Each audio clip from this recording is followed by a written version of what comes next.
Hello, fellow light skins and people of all colors. Welcome back to ULM. We are just getting out of our season here where we got clapped by the Clemson Tigers in the Tangerine Bowl. It's our first time going. It's probably our last time going. We probably won't get an invite back after that poor display of football, or at least what we called football. So, looking over the rest of the bowl game finishes across the NCAA landscape, just some interesting things to point out. Look for your team here. North Texas lost again to Miami, so rather not be those guys, right?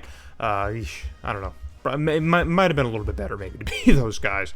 And, of course, we have to look at our national championship, which in this series hasn't been that gross. Nebraska-Tennessee, I will take that. In the Northwestern series, they got disgusting very fast, and I hate it. But in this series, they've actually been pretty good, or at least cool. They've made sense, at the very least. So, looking over All-Americans, I don't know if we're going to get one. I'm not going to hold my breath. We haven't had the best luck when it comes to the All-American selections here, but who knows? Maybe the whoever decides these will look favorably upon us one of these years here. Who knows? We have to at least be good enough at this point to have someone in the second team, right? No? Come on. What are we doing here, Anyway, so we're coming out of another fairly successful season. I guess we can call it successful because, we're still winning games, but we haven't really broken that 8-win threshold yet. We're still kind of hovering around that area, and now we're not even necessarily winning our conference, or at least we didn't this year. We have the last 2 years, so we can afford to not have a conference title this year, but I would like us to be kind of just the consensus one team out of the Sun Belt because this conference is booty buns, butt cheeks. So if we're not that team every year, then what are we doing? But I did turn off injuries, so now we're not going to have like 4 quarterbacks split time. Raymond McFarland finally got a full season under his belt in his senior year. It wasn't great. He threw for over 3,100 yards. The INTs were down with the touchdowns being up, so I guess that's good for him, but still, I would have liked him to throw for more yards. Frank Young has his best season so far with only 900 yards exactly and 10 touchdowns. He likes the whole numbers, I guess. I would like for him to be a 1,000-yard rusher, but hey, a boy can dream. Danny Porter puts up his second 1,100-plus yard receiving season. It's virtually the same as last year. The receptions are up a little bit, an extra touchdown. Can't complain too much. Elijah Spence, kind of where we expected him, just kind of bumping around the same numbers. We're getting a lot of the same from him, a lot of familiar territory, so nothing we're really looking at. And then Spencer Wall in his senior year doesn't really get involved in the offense all too much. Maybe that's why we struggled, who knows. So 31 pancakes is a huge increase, but 11 sacks is boons. It's bad. And another, 4 out of 5 guys in our O-line are allowing double-digit sacks. That's probably a huge indication of why the season did not go exactly how we thought it would go. And I can't be too mad about that. So Fred Avery is going to lead the team in tackles in his junior year. Kind of a similar year to where he was in his freshman year here, but those 9 sacks are kind of the outlier, the thing to look at. Corey Becker leads the team in TFLs, which is nice to see here. There's only 2 guys that were close to 10 sacks, and it was kind of a steep fall after that. Jamie Slater in his sophomore season gets 7 picks, and that's going to lead the team in picks. And then pass deflection is going to go to Ron Freeman. He's going to lead the team with 12, but we also have 2 other guys here with double digits. So, and then Marty Ballard in his freshman season has a decent enough season. It's better than Deion Davis. He was awful. He was cheeks. But looking over the standings now, North Texas, of course, is the Sun Belt champs, beating us out by a game here. I think that game was probably against us that they beat us out on. And the Middle Tennessee and New Mexico State are kind of right there in the fray as well. Actually, Middle Tennessee State, I think, is actually the conference champion. North Texas is behind them. I think that's how that would work. I think, unless that one win or that one loss was to North Texas. I don't know. I'm not sure how that would work. No, Middle Tennessee should be your conference champ, I think. I believe so. Arkansas State holding out the bottom here at 2-10. But regardless, we didn't win it. So we just know that we did not win the Sun Belt this year. So better luck next year. Nebraska tops the polls. Ohio State behind them at 2. TCU at 3, interesting enough. Tennessee drops to 4 after losing the Natty. Florida State, Georgia Tech, Utah, and BYU are here at 8. And then Boise State and Virginia Tech round out your 10. Interesting. Marshall comes in at 11 with Michigan behind them. And then some familiar faces here in the top 15. as we get to some of the weirder teams now, going 15-20 with Syracuse, Kansas State, and Arkansas here at 21. Miami drops all the way down to 23. Toledo slides in for not being ranked, and then Washington drops to 25 after losing to Kansas State in their bowl game. So that is going to be how your top 25 is going to play out, and we are going to move right on ahead into our off-season because it's an off-season episode, baby. So here's a look at all of our players leaving. We have quite a few who are leaving, a couple juniors who are deciding to leave and get a head start on their door-to-door cable sales careers because they will not be playing on Sundays, that's for sure. Most of our receiving core, or at least our top 2 receivers, are out of here. Then, of course, McFarland is calling it a career or a collegiate career because 8 years of eligibility is not a thing at this era of college football. So 4 years is all we're going to get. So we're going to need to look ahead here. We're losing quite a bit of contributors, and we're going to need to reload. So how do we reload? Here's a look at our recruiting class. It's not the best. We're taking a bit of a step back as far as recruiting goes.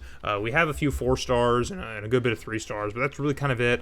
And as I keep saying in these videos, I don't recruit just to recruit, so I try to target the guys that we actually kind of need. So our recruiting class are never going to have like a ton of recruits, and that's why we're going to drop a lot in the rankings here. But here is your top 25 in recruiting classes. A lot of familiar faces from the top 25 of the previous season. They're all kind of slating up here.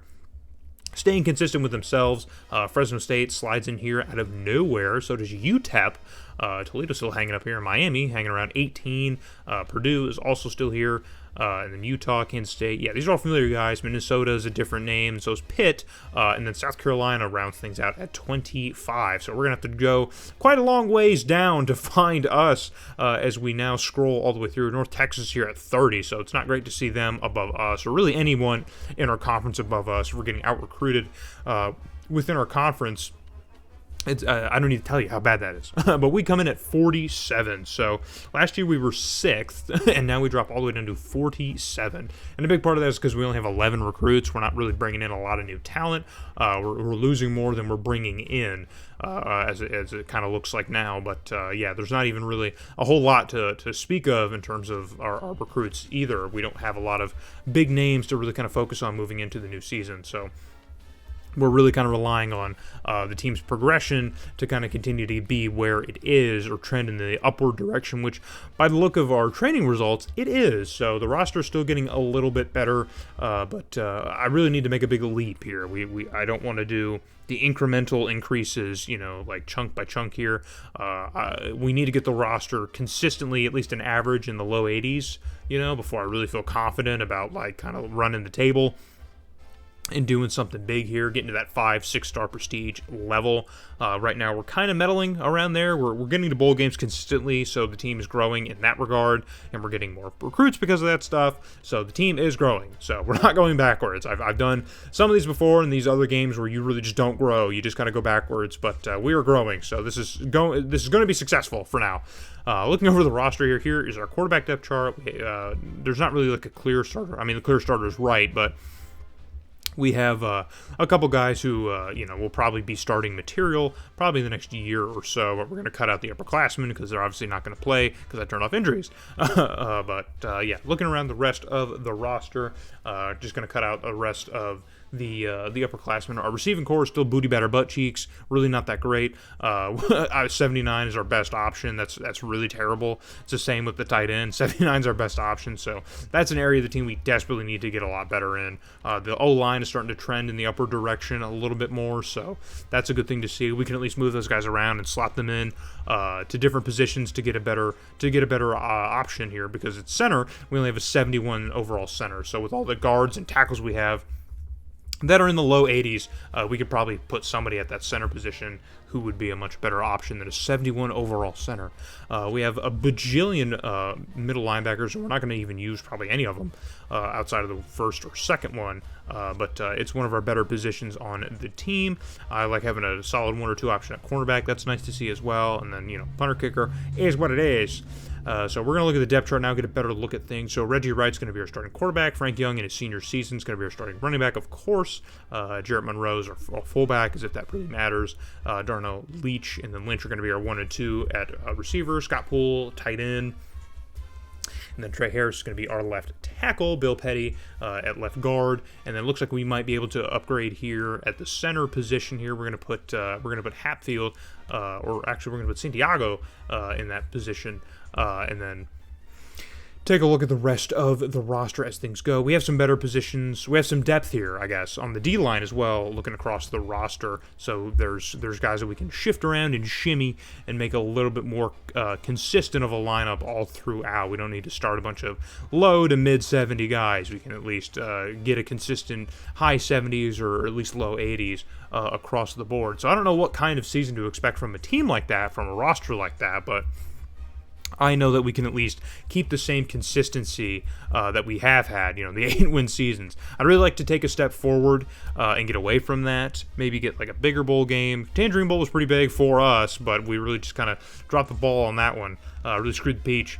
not the peach. But here's a look at our schedule heading into the 07 season. So, yeah, out-of-conference schedule is going to look about the same here. I don't change it too drastically. I'll add a game. That's about it. But hope to see you guys in the next episode when we do go over our 2007 season here. Hopefully we can turn a bit of a corner. So hope to see you guys there when we take over ULM.